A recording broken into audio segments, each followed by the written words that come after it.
एक छोटा सा मैं कार्यकर्ता हूँ, इसके ऊपर आला कमान ने और छत्तीसगढ़ के नेताओं ने विश्वास व्यक्त किया है और राजनांदगांव में मुझे लड़ने के लिए उम्मीदवार बनाया है। यहाँ के रोड मैप की जहाँ तक बात है, देखिए राजनांदगांव में जो 15 साल के मुख्यमंत्री का विधानसभा क्षेत्र है, वहाँ में जिस गति से विकास होना था वो विकास अधूरा है। यहाँ पर रोजगार के साधन सृजित करने थे, वो नहीं हुआ है। ये बहुत अखरने वाली बात है। तो हम लोग तो यहाँ जो हमारे साथी हैं, जिनके साथ रात और दिन मैं काम करता हूँ, तो आज की ही बात नहीं, वर्षों से हम सब साथ में काम कर रहे हैं। पार्टी ने मुझे इस लायक समझा कि यहाँ उम्मीदवार बनाया है, लेकिन मैं आज भी एक कार्यकर्ता ही हूँ। हमेशा एक कार्यकर्ता की हैसियत से पार्टी में जो भी भूमिका तय की जाती है, उस भूमिका में हम लोग जिम्मेदारी से निर्वहन करते हैं। और हमेशा हमारे नेताओं ने ये सिखाया है कि जब भी कोई जिम्मेदारी मिलती है, उसको परिणाम तक ले जाना चाहिए। तो आप मान के चलिए कि यहाँ के साथियों की मेहनत से और जनता के बीच जो 5 साल से माननीय भूपेश बघेल जी के नेतृत्व में कांग्रेस की सरकार ने जो काम किए हैं, उसको लेकर हम जनता के बीच जाएंगे और सफलता हासिल होगी। रमन सिंह ने कहा है कि कोई और फर्क नहीं पड़ता, राजनांदगांव की जनता चुनेगी और इस बार बीजेपी की सरकार किस प्रदेश में बनेगी। देखिए, दिवा सपना देखने से कोई नहीं रोक सकता। छत्तीसगढ़ की जनता को रमन सिंह जी को ये बताना चाहिए कि 15 साल के शासन काल में, कुशासन में पहली बार छत्तीसगढ़ के इतिहास में हजारों किसानों ने आत्महत्या की है। बेरोजगारों के पास रोजगार नहीं था। खुद उन्होंने उद्बोधन में अपने कार्यकर्ताओं को कहा है कि कमीशन खोरी बंद कर दो। जब वो कमीशन खोरी उनके साथी कर रहे थे, तो वो कौन हुए? कमीशन खोरों के क्या मुखिया हुए? इसका जवाब उनको देना चाहिए।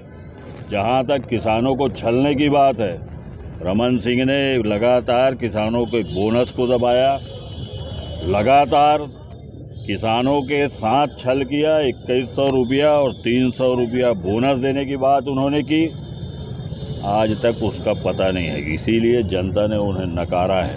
दूसरी बात, जहां एक और छत्तीसगढ़ की सरकार, माननीय भूपेश बघेल जी की सरकार, किसानों को बोनस देना चाहती है, वहां दूसरी तरफ ये राष्ट्रीय अध्यक्ष हैं पार्टी के, नरेंद्र मोदी जी के शासन आने के बाद स्पष्ट निर्देश है कि किसानों को यदि बोनस दोगे तो आपका एक दाना चावल नहीं खरीदा जाएगा। ये भाजपा का चरित्र है और ये रमन सिंह जी का चेहरा है।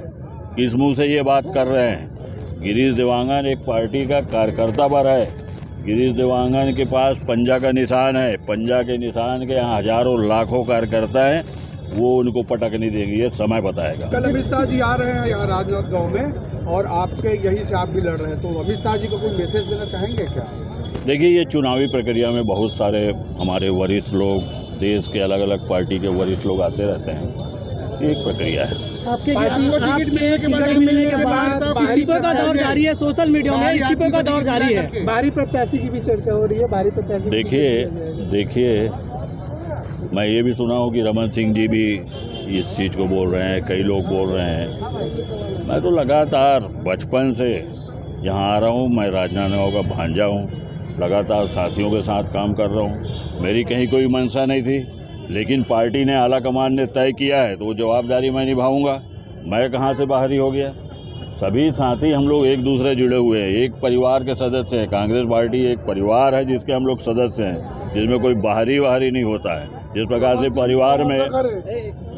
से परिवार के बहुत सारे लोग अन्य अन्य स्थान पर रह के अपना जीविकोपार्जन या कार्य करते हैं, उसी प्रकार से मेरा कार्य क्षेत्र पूरा प्रदेश है। जहां मुझे पार्टी भेजती है, जिस काम के लिए भेजती है, चाहे काम छोटा रहे चाहे बड़ा रहे, मैं उसे करता हूं। और ये तो मेरा मामा गांव है, मैं यहाँ का भांजा हूँ। भगवान राम भी छत्तीसगढ़ के भांजा है। हम लोग छत्तीसगढ़ की सेवा करने के लिए पैदा हुए हैं। किसान का बेटा हूँ, किसानों के दर्द को समझता हूँ। शहर में पढ़ा लिखा हूँ, शहर के साथियों की तकलीफ को समझता हूँ और उस दिशा में हम लोग काम करेंगे। आपकी सरकार आएगी इस बार, तो क्या आपकी सरकार फिर दारू बंद करेगी कि खाली आश्वासन देंगे, लॉलीपॉप? देखिए, शराबबंदी के बारे में माननीय मुख्यमंत्री जी ने स्पष्ट तौर पर कई बार कहा है कि 7 राज्यों से जुड़ा हुआ प्रदेश है। 7 राज्यों से जुड़े हुए प्रदेश की वजह से एकदम से दारूबंदी नहीं की जाती, उसके ओर सनय सनय बढ़ रहे हैं जब तक समाज, क्योंकि ये सामाजिक बुराई है। देखिए, समाज में बहुत सारे समाजों में इस प्रकार के प्रतिबंध भी हैं, वहाँ रोक लगी हुई है।